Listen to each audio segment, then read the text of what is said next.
Hi, everyone, and welcome to another installment of the Ethicast. I'm your host, Bill Coffin, and with me today is Ethisphere CEO Erica Salmon Byrne as we discuss the April 28th Federal Reserve report, which examines the causes and regulatory implications of the March 17th failure of Silicon Valley Bank.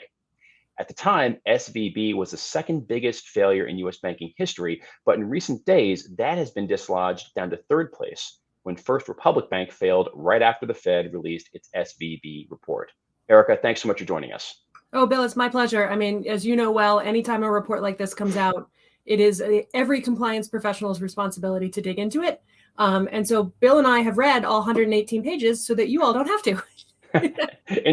Interesting times, no doubt. So I guess the first question I want to ask you is, one of the things that struck me most from the Fed's report was that rather than address some of the pretty fundamental risk management issues, within its operations, SVB simply changed how it measured those risks. So, as a governance expert, when you read that, what kind of stomach ache did it give you?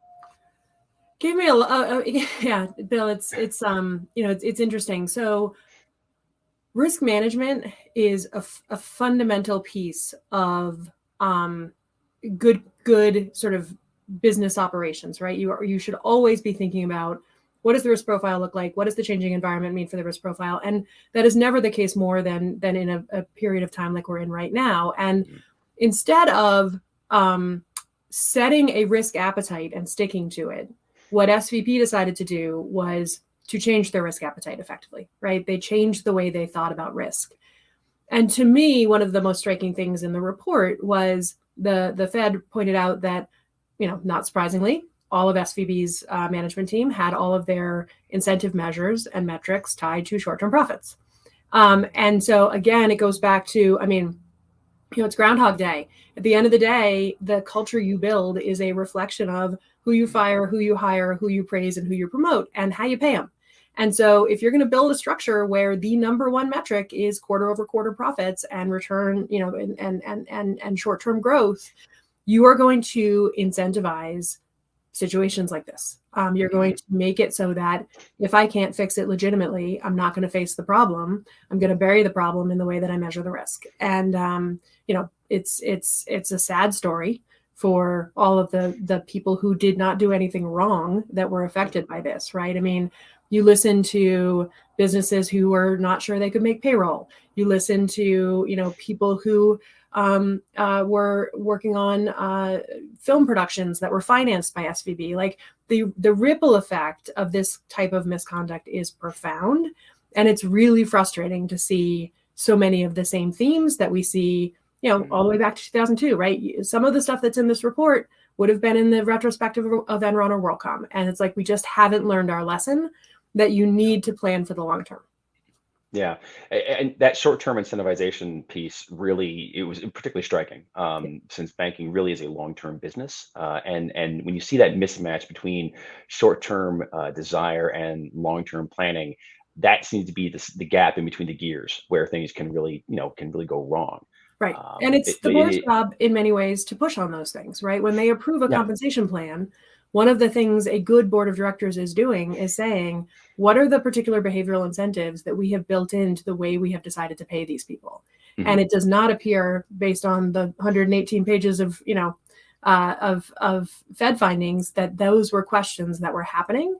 And that's really a shame because that is one of the board's fundamental responsibilities, is to think about the way in which they are setting up certain structures with the incentives that they are presenting to management for their behavior. Well, it speaks to sort of a systemic approach towards risk in general for this organization. And that kind of brings me to my next question, which is that, SVB was without a chief risk officer for some 8 months before it failed. And many of the risks it could have hedged, it simply didn't hedge. And you could say, well, they didn't have a CRO to do it, but it kind of gets me wondering if it's really about the lack of the CRO, or is it more about a management culture that allowed for that position to go unfilled for so long? And I'd love to know what you think about that. It's a little bit of a chicken and an egg, right? I mean, because there's a reason that they didn't have a CRO. There's a reason they didn't aggressively move to fill the CRO role. There's a reason the directors weren't asking, where's the CRO, right? I mean, those are, for an organization like Silicon Valley Bank to go that long without somebody in that particular seat org charts send messages, right? They tell you something about what matters to the management of that organization, and to decide that it's okay for that seat to be empty and for that role to be kind of filled in an ad hoc fashion. It really does say something about the way that the culture at Silicon Valley Bank thought about risk, without question. Yeah. And it's part of, it's as you and I talked about a little bit, Bill, at the Global Ethics Summit, this concept of, the regulators pushing on the structural pieces is something that I really encourage people listening to you and I to dig into, right? We had a wonderful session at the Global Ethics Summit with Glenn Leon from the Department of Justice and Matt Axelrod from Commerce. And they talked a lot about incentives, and they talked a lot about organizational structure, and they talked about having a seat at the table, right? And in those particular conversations, it was about making sure that the compliance team was really engaged in the strategy. But in the case of Silicon Valley Bank, right, you have a fundamental control function that the directors and the management team said, we don't need to fill it, right? We don't need to fill it. Interest rate volatility, we don't need to fill it. And that attitude says something about how they thought about risk. Yeah. Now, you had said before that, these things were all kind of echoes of previous disasters. And yet, we look at the Fed report, what happened to SVB looked extremely preventable. So that kind of brings me to my next question, which is, in a case of almost cosmically interesting timing, with the failure of First Republic, right after this report dropped, First Republic was pretty much gone. Yep. So, its failure and its subsequent takeover by JP Morgan, it all kind of brings to mind echoes of like 2007, 2008 and the financial crisis then. But, from your perspective, though, what practices are in place that might make what we're seeing now different from what we experienced then? Yeah. So it's what's the phrase, Bill? Those who do not learn their history are doomed to repeat it. I think that's part of the reason why every time one of these reports come out, I try to dig into it as much as possible and pull out the lessons so that we are all learning from our history, so that we're not doomed to repeat it. I think the thing for me that makes the current day different from 07, 08 is I do feel like there are so many more organizations now that are understanding that if you view compliance purely as a regulatory exercise, right? Show me what the law is and I will comply with it, or I will find a way to work around it, or I will change my risk measurement so I don't have to deal with it.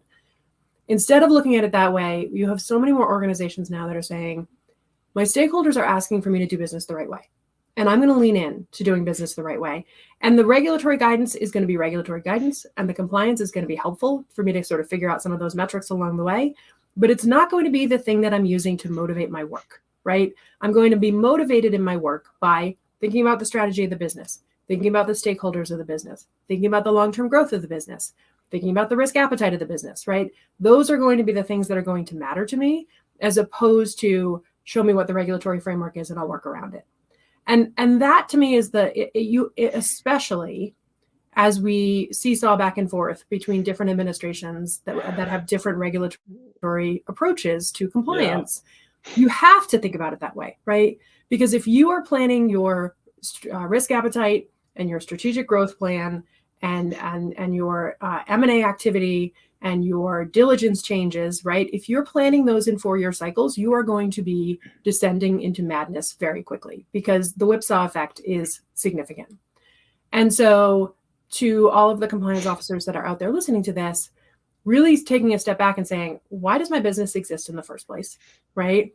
What does my social license to operate require of me?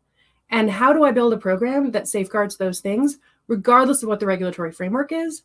That's the place we all need to get to. And if we can get there, that is the thing that makes this time different than 07, 08. Indeed. And that Fed report, it did rather squarely point a finger back at kind of Trump era regulatory rollbacks for giving SVB the rope it needed to hang itself. And you'd mentioned before, if you're planning in 4-year cycles, that's kind of planning for failure. Could you talk a little bit more about, in this political climate where we can expect to see more doing and undoing of administrative policies? And that's frankly kind of a horrifying, landscape to have to operate in. But do you have anything further to talk about how, where this leaves businesses looking to create a sustainable and consistent risk profile?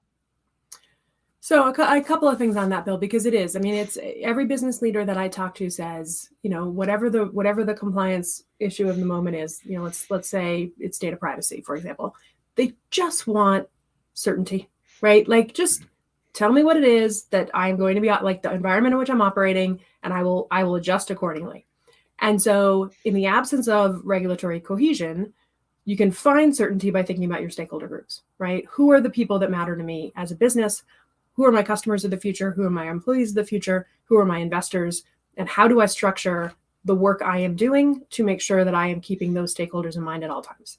Mm-hmm. That is the way to thread the needle between some of the regulatory whipsawing that we have seen and are probably going to see, right? That is just the reality of the situation. So thinking about it from the perspective of not what the compliance regulations are requiring me to do, but that what is my strategic priorities what are my strategic priorities as a business?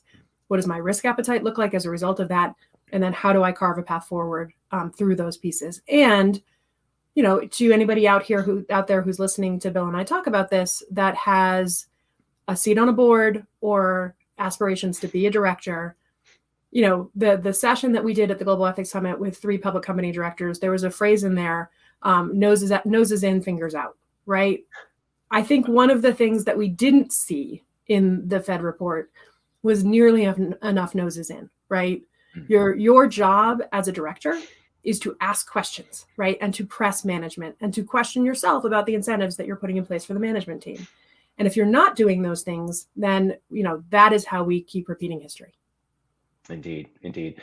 Well, Erica, it's always a pleasure speaking with you about these things. Thanks so much for sharing your insights with us today.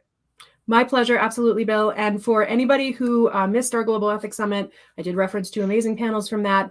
Bill and his colleague, Ati Maharaj, were ethicasting the whole time, and everything is available on the YouTube channel. So if you missed something, I definitely recommend you check it out. And all of the GES sessions are on demand. So we dig into a lot of these questions of, like, strategic seat at the table and how to think about risk and how to think about incentives. And all of those things are really reflected in the Fed report. So if you're interested in digging into these, I highly recommend those as additional listens. Absolutely. And to learn more about how a robust culture of ethics and governance can strengthen risk management, be sure to keep your eyes peeled for the World's Most Ethical Companies Data Report, which we'll be publishing later on this month. We'll be speaking specifically about these things and more. So be sure to take to keep your eyes open for it. The data report will be available on the Ethisphere Resource Center at ethisphere.com/resources. I'm Bill Coffin, and this has been the Ethicast. For more episodes, please visit the Ethicast channel on Ethisphere's YouTube page at youtube.com/@Ethisphere. And wherever you're watching us, please make sure to like, comment, and subscribe. Thanks for watching, and we'll see you next time.